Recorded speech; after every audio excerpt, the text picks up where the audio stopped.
Hello বন্ধুরা, কেমন আছেন সবাই? সাবিনা কিচেন থেকে সবাইকে জানাই আসসালামু আলাইকুম। দেখেন, আমি আজকে একটা নতুন রেসিপি নিয়ে এসেছি। দুধ ফোটাচ্ছি। দুধটা আমি ফোটাতে বসিয়েছি। আস্তে করে দেবো গ্যাসটা। দেওয়ার পর আমি আমের শরবত করব। তার জন্য আমি দুটো পাকা আম নিয়েছি, এই যে ছাড়িয়ে নিয়েছি। এবার আমি আমটা পিষে নেব, মিক্সচারে দিয়ে একটু ঘুরিয়ে নেব, তাহলে ভালো হয়। তারপর আমার এর জন্য লাগছে, আমি কাজু বাদাম, চিনে বাদাম আর তিনটে এলাচ আমি ভিজিয়ে রেখেছিলাম, এটা বেটে নেব। আর আমি নিয়েছি গোবিন্দভোগ চাল, এটা আমি আধ ঘন্টা ভিজিয়ে রেখেছিলাম, এটা আমি মিক্সচারে বেটে নেব।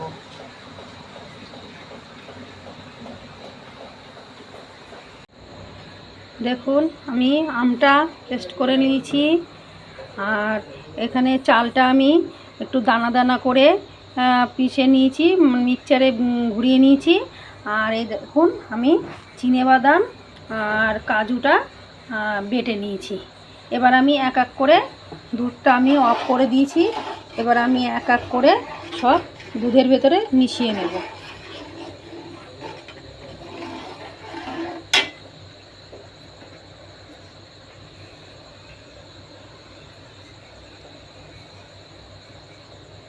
প্রথমে দিয়ে দিলাম চাল বাটাটা,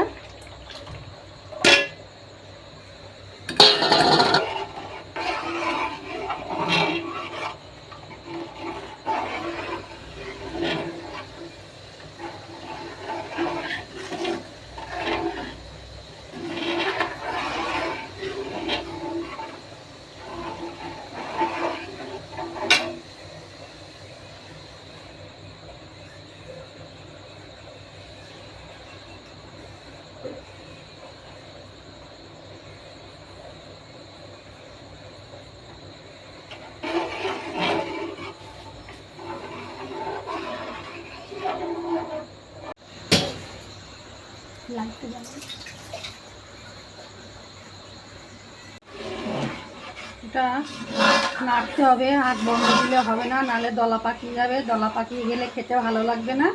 তার জন্য এটা যতক্ষণ চালটা না ফুটে উঠবে ততক্ষণ নাড়তে হবে।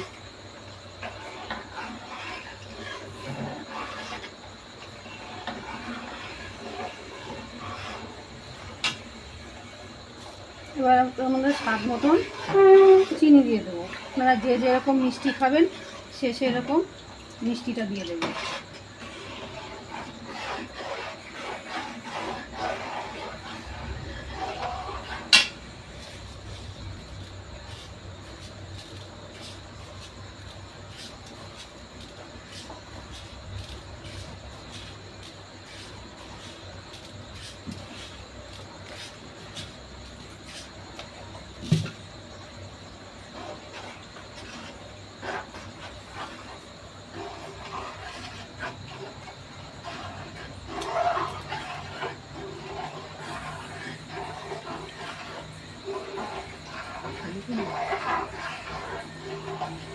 তারপর আমি দিয়ে দেব এই কাজু বাদাম, চিনে বাদাম এসব বাটা।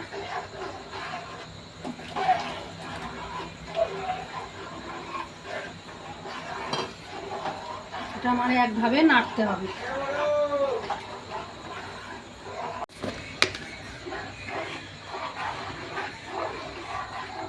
এবার আমি এর ভেতরে দিয়ে দেবো স্বাদ মতন লবণ।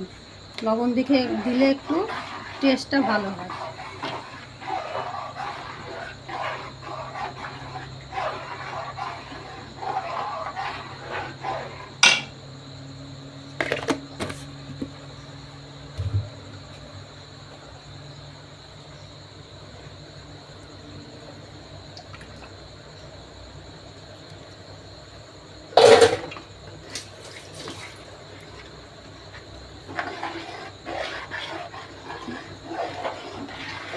ভেতরে চালটা ফুটে গেছে, এর ভেতরে আমি আমটা মিশিয়ে দেব।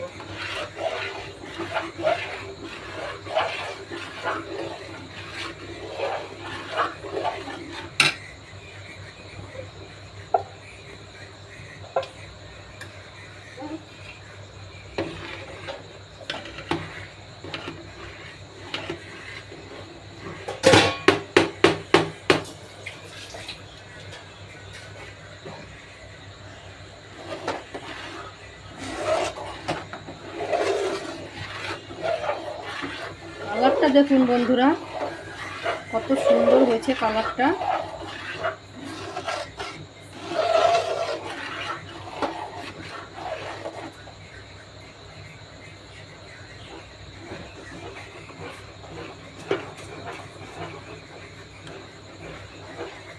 হয়ে গেছে পুরো।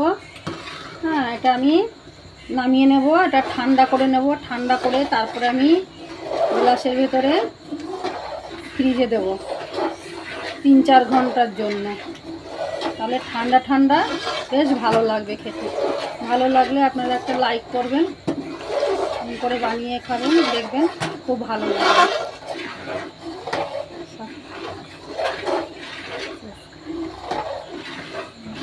রান্না খেয়ে ভালো লাগলে একটা সাবস্ক্রাইব করবেন।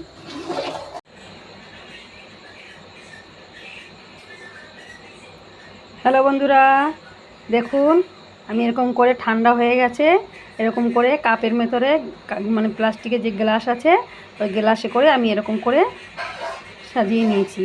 এবার এটা আমি 3-4 ঘন্টার জন্য ফ্রিজে রেখে দেব। তাহলে কি হবে, ঠান্ডা ঠান্ডা এই গরমে খেতে খুব সুন্দর লাগবে। কত সুন্দর কালার দেখাচ্ছে দেখুন বন্ধুরা। এরকম করে আপনারাও বাড়িতে বানিয়ে খাবেন। আমি এই সাজানোটা দেখালাম। আসসালামু আলাইকুম।